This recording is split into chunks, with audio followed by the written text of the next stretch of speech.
തന്നെ ഈ ഫോക്കസ് ഖത്തറിന്റെ ഈ സംരംഭം എന്ന് വെച്ചാൽ പൊതുവെ എല്ലാ മഹലിലും ഉൾപ്പെടുത്തിയിട്ടുള്ള ഒരു വേദി ഉണ്ടാക്കിയത് തന്നെ വളരെ പ്രശംസനീയമായ കാര്യം.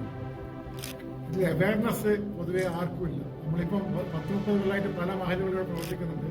എല്ലാവരും സാമ്പത്തിക സഹായങ്ങളും മറ്റുള്ള ചെയ്യുന്നുണ്ടെങ്കിലും എഡ്യൂക്കേഷൻ ഫീൽഡിൽ ഇപ്പോൾ അടുത്ത കാലത്താണ് പൊതുവെ വന്നു കഴിഞ്ഞാലും എല്ലാ മഹലുകളിലും ഈ ഫോക്കസിൻ്റെതോ അല്ലെങ്കിൽ സിക്കിൻ്റെതോ എല്ലാ കാര്യങ്ങളും എത്തുന്നില്ല.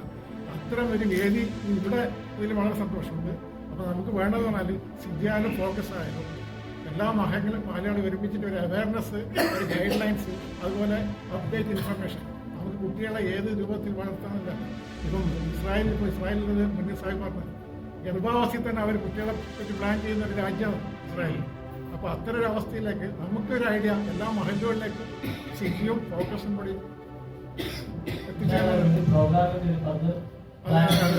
അപ്പോൾ ഇതൊരു നല്ലൊരു കൂട്ടായ്മ.